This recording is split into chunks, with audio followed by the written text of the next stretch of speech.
Yuki! Je vais vous parler un petit peu de notre nouveau modèle, la Yuki. C'est en fait une board qu'on a développée pour les amateurs de SUP, mais qui ont peut-être un plus petit budget. Donc, on a fait une planche avec une construction un petit peu plus minimaliste.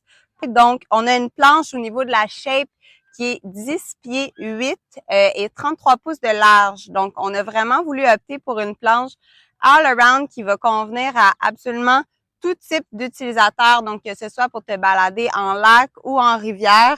Tout le monde va être heureux avec une bonne flottabilité, bon confort sur cette planche-là.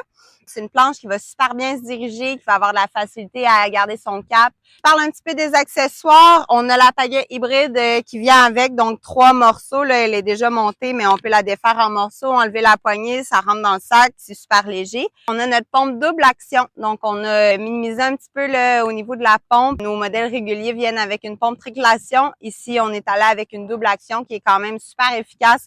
Ça fait le travail, ça gonfle la planche facilement, puis ça prend juste moins de place. On a le leash curl qu'on connaît très bien et le sac qui est lui aussi un petit peu plus minimaliste. Donc, on a retiré la bourrure du sac. Il n'y a pas les roues aussi qu'on connaît sur nos sacs réguliers.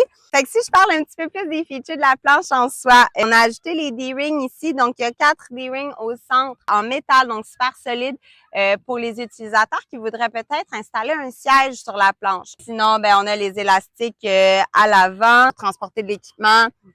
Poignée aussi à l'avant et à l'arrière pour faciliter le transport. Si je parle un peu de la construction, là, comment la planche est faite à l'intérieur, on est allé avec le X Woven Fusion Welded Rail. Donc, en bon français, ce que ça veut dire, c'est que l'intérieur de la planche, ce n'est pas vide. En fond, il y a des fils de nylon qui relient le dessus et le dessous de la planche ensemble. Celle-ci, et dans le cas de toutes les planches Taga, en fait, c'est des fils de nylon qui sont en X. Donc, ce que ça fait, c'est que ça ajoute énormément de rigidité à la planche, ce qui nous permet aussi de la gonfler à plus de PSI, plus de pression et avoir une meilleure glisse sur l'eau. Sinon, pour le fusion, en fait, c'est que les couches de PVC sont fusionnées ensemble, ce qui rend la planche doublement robuste et encore une fois, plus solide. Et au niveau des welded rails, en fait, ce sont les joints soudés sur le côté. Donc ici, ce qu'on voit, ce n'est pas collé, c'est soudé à chaud. Un autre petit élément au niveau de la planche, étant donné que c'est une planche qu'on appelle light construction,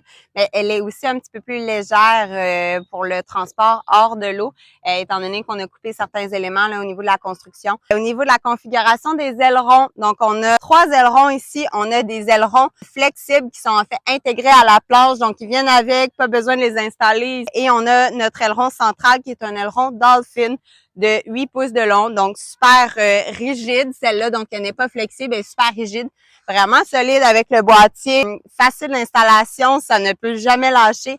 Celle-là, on la met et on l'enlève après chaque utilisation et c'est vraiment celle-ci qui affecte la manœuvrabilité de la planche, donc qui va assurer une bonne direction, qui va t'aider à aller en ligne droite.